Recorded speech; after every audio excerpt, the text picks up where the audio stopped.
In today's episode, we are in conversation with Lauren Plunkett about her experience of living with type 1 diabetes and how she has learned to manage this condition as a dietitian. Lauren shares her personal journey has influenced her professional work and how she leverages her unique perspective to assist others in managing their condition. She also helps shed light on how her condition really impacts her role as a dietitian. Stay tuned. Lauren Plunkett specializes in nutrition and exercise for type 1 diabetes and plant-based nutrition for chronic disease and preventive health. She's a global health educator, public speaker, fitness instructor, and author of the award-winning book, Type 1 Determination. Lauren has lived with type 1 diabetes for nearly 3 decades as a fierce advocate for healthy lifestyle practices. Welcome, Lauren. Thank you for having me. I'm excited to talk with you today. We've got some great questions coming up. We sure do. And with that, Lauren, I want to start with a very important one, which is, can you share with us your own journey with diet and food prior to becoming a dietitian and how it changed once you became a dietitian living specifically with type 1 diabetes? Well, I became a dietitian because in a lot of ways I knew I needed to learn how to save myself. Things weren't going great prior to me realizing I should really go back to school and start learning from the inside, in a sense where I had that personal experience. I knew what I had lived with. I essentially grew up in the healthcare system being diagnosed with type 1 diabetes at 11. So I was counting carbohydrates, reading labels, meeting with dietitians before I had hit puberty, which you can imagine. Yeah. So my relationship with food was quite complicated. And that is quite common for people with diabetes. Really, it's a big topic of conversation that should be a bigger topic of conversation. But I didn't realize how much it was in my heart to need to understand nutrition scientifically, because I had already started tapping into some things with nutrition that were helping me a lot. And they were not really the things that I had been taught growing up. So becoming a dietitian, becoming an evidence-based practitioner, and the learning of just how to read the science, how to find research that was making a big impact, that was really helping me. That's what then helped me become the professional that I am today, and then how I wanted to practice helping people going forward. What an amazing journey to go through. And I'm sure at that time it didn't feel as amazing, but now looking back, I mean, what a ride to go through that.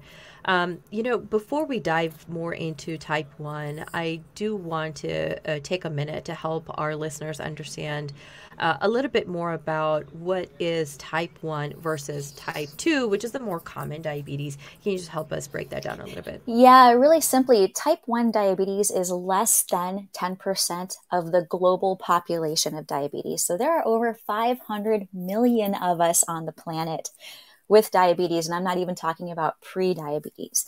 So with type 1 diabetes, it is less common, and it also is more commonly diagnosed in children, in youth, but that average age is actually increasing at this point. And what it means is I no longer produce insulin. And insulin is this really important, I think of it as an Uber or a taxi, this important hormone that helps move blood glucose molecules to our cells so that we can use them for fuel. So you can imagine without insulin, your blood sugar is just going to go higher and higher and higher. These glucose molecules are going to add up. And so I have to inject insulin because I don't make any on my own. And I can go on to live a great life, by managing it this way. But then type 2 diabetes, people are still producing their own insulin, but not efficiently enough.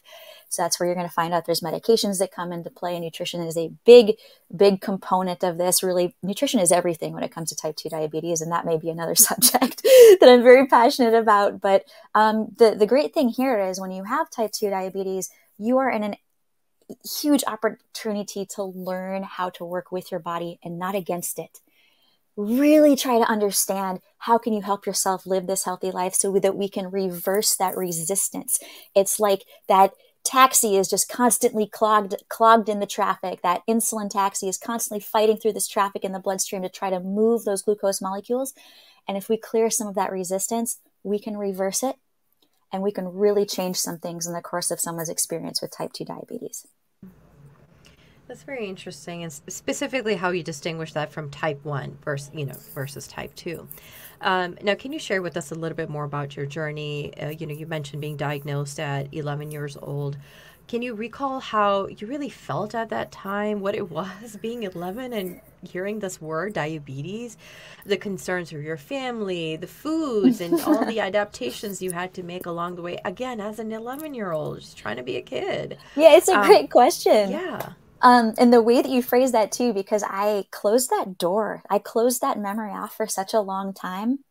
And when I decided to write Type 1 Determination, I freaked out a couple times in the writing of that book. And what helped me finish it were the stories I was getting from other people with type 1 that had like horror stories like I did, and went through these awakenings of, I went through these awakenings realizing I have to talk about this, particularly because I'm a dietitian now. I've walked on both sides of the curtain, so to speak. And then as a diabetes educator, learning more and then meeting more professionals that were urging me, talk about this stuff, tell your story. You have these experiences, get them out there. And I had to recall these memories, so many of these memories while I was writing the book. So diagnosed 11, I was super sick. My dad describes it as I had sunken eyes. I was just this shadow of myself. At 11, I was approaching, I was beginning to grow. Things were starting to change with my body. I was starting to, my look was starting to change, but instead my parents see me fading into nothing. Super, super sick. So in diabetic ketoacidosis, in the state of metabolic meltdown. And that's what happens when your body is essentially eating itself alive because it's not getting the glucose to your cell to use it for fuel. Such an important process. So that was really here we go, kid's sick, take her in, diagnosed with type 1. And then you go into the learning. You begin to learn more about food. It is so easy within those first few days and then moving into the weeks of your own management to develop a really tricky relationship with food because the word control comes up, counting, measuring, body weight. That became a big one. Essentially, I was being judged by everything I did just to keep myself alive, but I was also called a non-compliant and non-adherent diabetic. Those are the three bad, horrible, judgmental cuss words in diabetes that should never, ever be used to describe someone's existence, judged by your blood, the essence of like really it's identifying self-worth with numbers. That's how it was growing up for me as a teenager. My self-worth was my blood sugar. And this is the mental health aspect of diabetes that you got to walk in the shoes of having type 1 to really understand how deep the depth, cellular depth, it gets into the emotions, into the mental health, your physical health, and how that's all related in the way that we think about ourselves. So that was my growing up. And you can imagine how I had to change to survive this, I talk about going back to school to learn how to save my own life. I knew what my experience was. I knew what I needed to grow out of, and I knew that I needed something to help me get out of that existence and really learn how to live. Thank you so much for sharing that, Lauren. I mean, getting the labels you mentioned, non-adherent, non-compliant, diabetic, even having the weight of those words, and even describing it to say the self-worth is that number, right? Which is running through blood. It's like, yeah, of course I can control that. So Right. can you talk about really the impact of stress on your mental health, on managing chronic conditions, again, at that age, or at least starting at that age, and then how did it go from there? But also starting at that age and how nutrition in particular plays a role in it.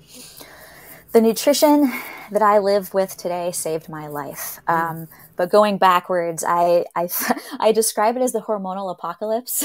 Just, going through these changes in your body and trying to, as a woman and as a teenager, for me, trying to live a healthy lifestyle, but having to check in with the clinic every 3 months to have this evaluation of whether I was doing something right or wrong. I always thought I was doing something right, but my A1C certainly did not validate that from a clinical perspective. It's not just a matter of, take your insulin and eat the way we're telling you and everything's going to go right, because we're not robots. It just doesn't work that way. And that's where there are these other things, I think, as women in particular, we need to be aware of.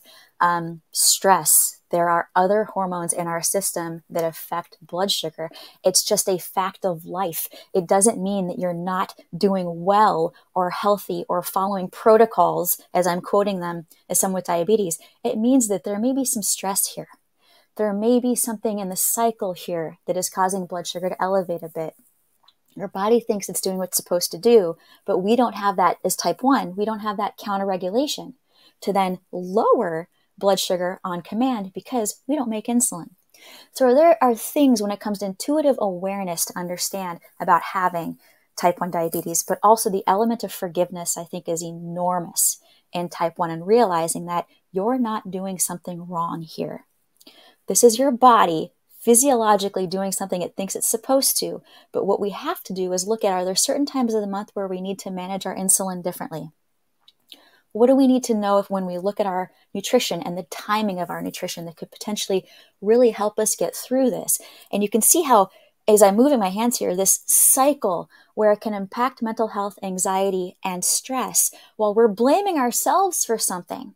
Because we're only looking at the numbers. It's like we're only ever focused or treating that one thing, which is blood sugar, when we have to treat the whole system, emotional health, mental health. As women, we have to be so aware of what could be getting me today. And that's where always managing stress, no matter who you are, having diabetes or not, breath work, yoga, get outside and walk, for crying out loud. Get out there and breathe some clean, fresh air. Or even if it's on a treadmill, listen to a comedy podcast. Do whatever you've got to do to make yourself laugh and take you out of that moment. There's nothing like movement for blood sugar, and it only takes a little bit. That bit of a walk, particularly after eating. So when it comes to nutrition, what really saved me was developing a healthier relationship with carbohydrates, knowing what carbs are and what they are not, identifying the healthy fiber-rich carbohydrates from junk, cookies, cakes, candies, chips and stuff. I don't call these carbohydrates whatsoever. I call it junk. It's processed stuff that nobody needs it in their body.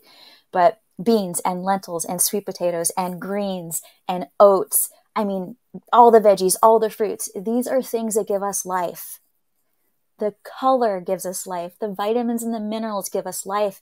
This is stuff I was afraid of just because they're identified as carbohydrates. Oh, they're going to make my blood sugar go up. Oh no, are they good? Are they bad? And that's also language that I needed to fix. So knowing that the carbohydrates are the solution and not the problem was key for me. And that is so interesting, and help us understand a little bit more about that, especially for folks who are listening who either have diabetes themselves, have a loved one who is who's sort of navigating that for themselves. Help us understand sort of like, I feel like there's this demonization of carbs that's really in fashion. So help us understand a little bit more about that and how you differentiate sort of these good, healthy carbs. Yes. Unfortunately, it's been in fashion for about 100 years since the delivery, the administration of insulin. I do this presentation called A History of Nutrition and Diabetes and what we can learn from the past to nourish in the present. And carbohydrates have been in this realm of shame. It's been just super incorrect for a really long time. And what doesn't help is every time a diet comes out and it gets pushed for its short-term results, somehow that goes straight into the diabetes community. What can we do to people with diabetes to restrict them further, to make them feel like objects of science even more? That's how I always look at it. And we've really missed something here. When I talk about treating the whole body, if so many things in the system can go wrong because of potential complications of diabetes, then what we need to do is treat the whole system, not just one thing at a time. So the carbohydrate control stuff, this idea of complete restriction, it is, if we just ask people, and for listeners to reflect on this for a minute, if you've been dieting for most of your life, how has that been going for you? Because if you hate it and if your health isn't exactly where you want it to go, then what we have to do is heal your relationship with carbohydrates, because I'm willing to bet that that's what you've been restricting, not the protein, not the fat. So we have to completely twist and turn this strategy and the dial to look at food from a different angle, simplify it. Also look at the culture of the foods that you're used to that you maybe think are bad, and they're not bad. We're going to look at the fiber. We're going to look at how to nourish you. And when we do that, we start to reverse that resistance. So you can see how if you've been in this world of restriction, you're eating lots of meat, lots of saturated fat, which is what you're actually eating and ingesting with the meat and the cheese and the eggs, and you think that's the solution to diabetes, but you still don't have your health where you want it to be, then we have to go in the other direction. We're going to learn how to eat and not how to diet. That's the trick with diabetes.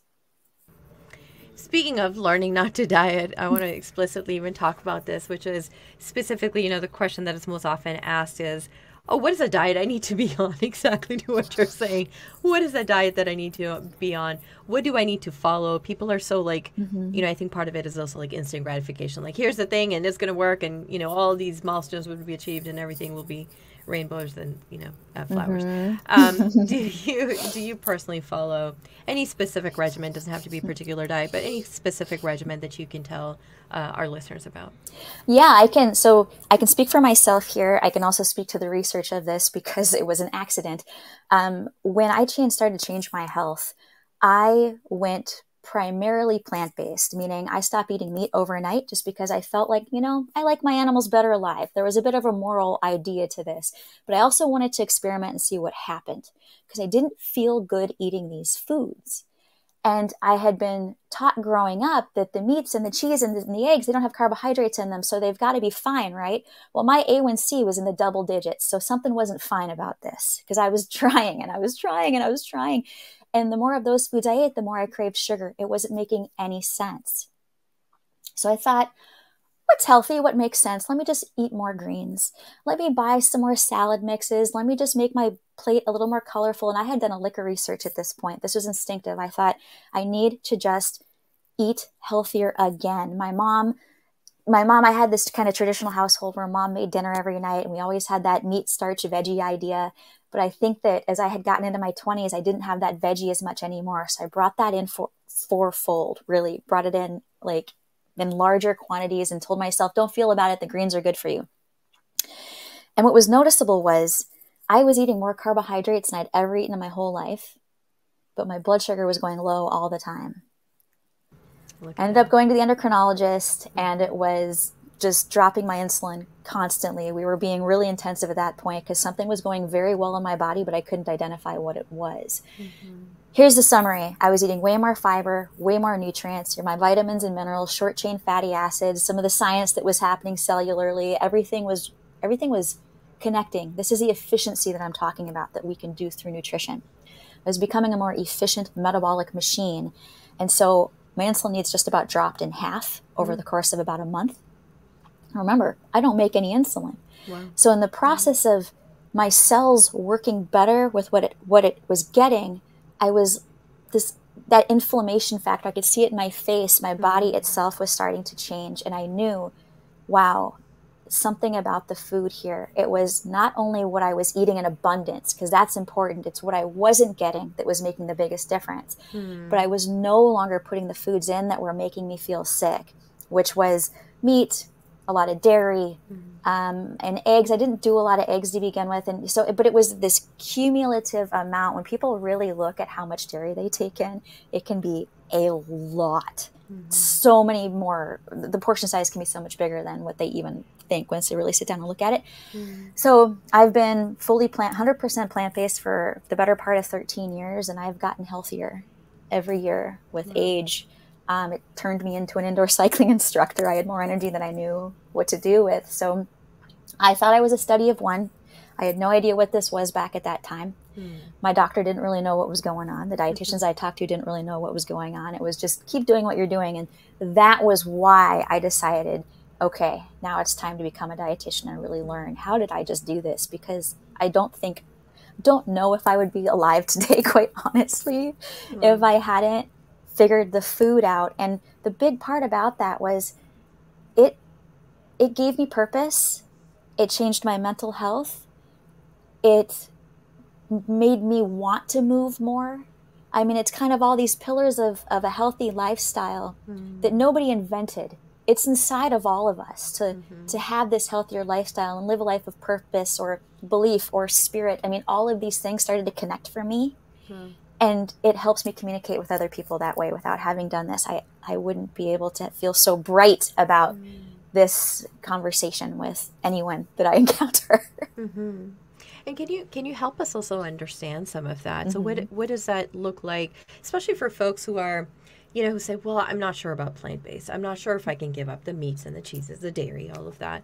Can you help us understand sort of how it worked for you and for someone who isn't quite there or doesn't quite know how they can bridge to that? Yeah. Can you help provide some guidance on that? For sure. Focus on what you're not eating, just like I did. I didn't know what would happen. And the way that I like to introduce this to people is, give me some idea of what you eat on a regular basis. And there's absolutely no judgment of this. If you're eating donuts for breakfast, do not hide that from your dietitian. We want to know, what has your body been dealing with so that we can shine a light. I call them big blinking lights. We want to look for the big blinking lights of opportunity here. This isn't about shame. This isn't about and what people do at first, they absolutely slam themselves. I know I shouldn't be doing this. I eat so bad. And I hear all of this. Just don't do that to yourself. It's not going to help. Just stare it in the face. If you think that you're not super proud about your nutrition, we're going to stare it in the face and we're going to figure this out, because the only way that we are going to go when people work with me, I'm kind of like, we are going to get somewhere positive here no matter what. If I'm going to hear right away how sad and body shaming people are with themselves, the positive side of that is we are never going to do that again. Like, we are now going to use the nutrition. We're going to eat to treat. We're going to get somewhere positive through this way of eating. So we look at, well, okay, here's what we're working with. Here is how you've been eating because you thought this worked. But I'm hearing you say that you have goals to get to this point. You want to get healthier. You want to lower your cholesterol. You want to lose a little bit of weight. You want to be more active. A big one I hear for people is, I want to spend more time with my grandkids. Somehow grandkids really jolt people into realizing that they want to live longer and they want to live well. That's some things. But I also have people tell me, I want to run a marathon. I want to be an athlete. And I get super excited about that because the combination of a nutrition for type 1 diabetes with performance nutrition is such an awesome combination. When you understand insulin resistance and then sensitivity through nutrition, you create that metabolic machine I talked about. It helps people become more athletic. It's just the nature of the human body. It can move easier that way. So you can see how painting this picture of, let's get excited about something. Let's look forward to the changes that can happen in your body. And we're going to talk about the plants that you're willing to start adding in. And more often than not, I hear people saying, well, I thought I couldn't eat fruit like that. I thought that I couldn't eat the potatoes. I thought that I couldn't get it again. And I get fired up because I say, who told you that? Who told you you couldn't do this? Because that person needs to check. We need to check in with our healthcare practitioners on that type of advice, because the nutrition is such a powerful tool that if we teach this forward in a motivating, optimistic manner, I'm convinced we can completely change global health. We just have to change our communication. We have to change the language around carbohydrates. And people start to believe in themselves again. Just like I had done. I was in the dumps. I needed to figure something out, and it was intuitive for me. But we focus on what you're not getting. And naturally what I see happen is people start to realize, well, I can eat less meat. It's not a problem. I'm having eggs every other day instead of every single day. I don't really miss milk. And so there's a balancing that happens first. And the beautiful thing is, if you then have blood work done, or you're wearing a continuous glucose monitor, which I can't speak more highly of continuous glucose monitors, people will have proof very quickly that the nutrition is working. So it ends up being a catalyst towards, wow, what else can I do with my nutrition? And that's where it gets really exciting. I absolutely love that way of being able to quickly look at that data and say, like I learned something new. But in the last few minutes here, what I do want to cover with you is, sharing your own perspective. And I was also thinking about when you talked about, your 11-year-old self as well.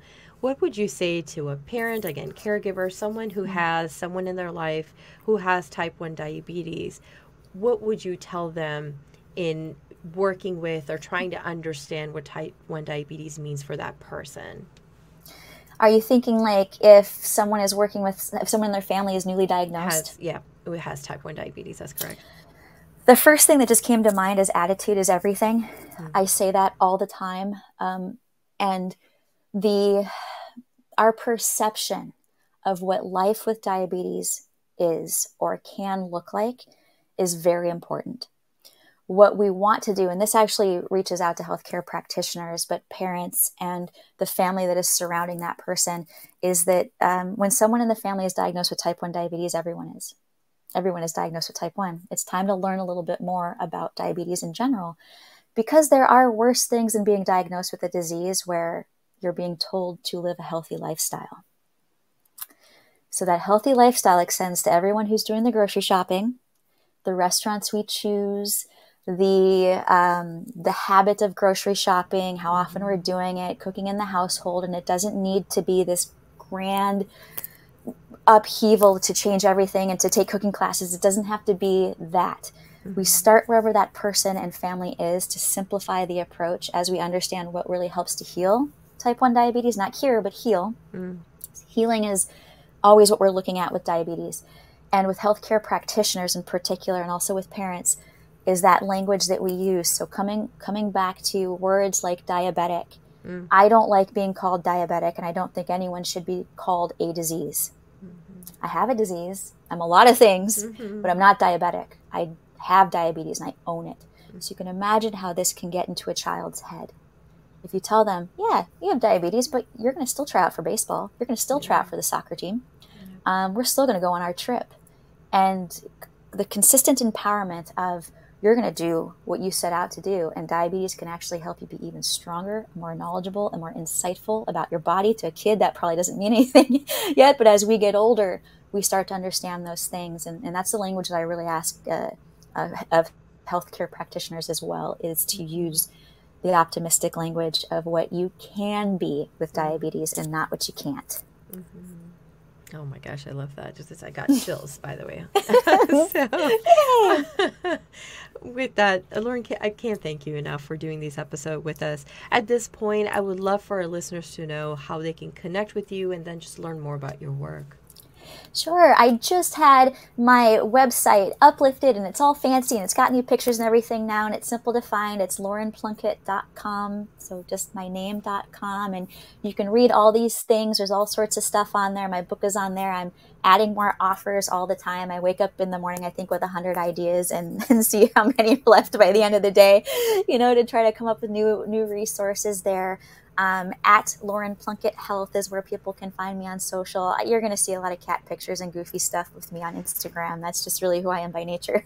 But my website's going to give you more ideas of who I am professionally. And then one of my favorite things to do is travel and speak and present, and getting out to as many clinics and conferences as I can. So that's another way to find me.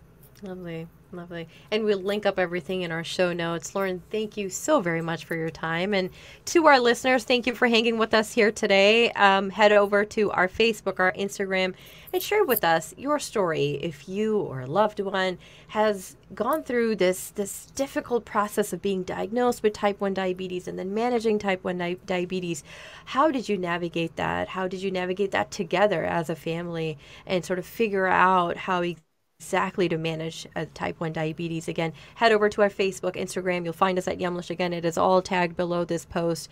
You can find us on Facebook, on Instagram, to comment on this very simple question. If you have gone through this journey of type 1 diabetes for yourself, for a loved one, how did you navigate that for yourself? Let's begin the conversation there. We will see you from this episode on our Facebook and our Instagram social media. Thank you again, Lauren, for your time. Thank you. Bye, everybody.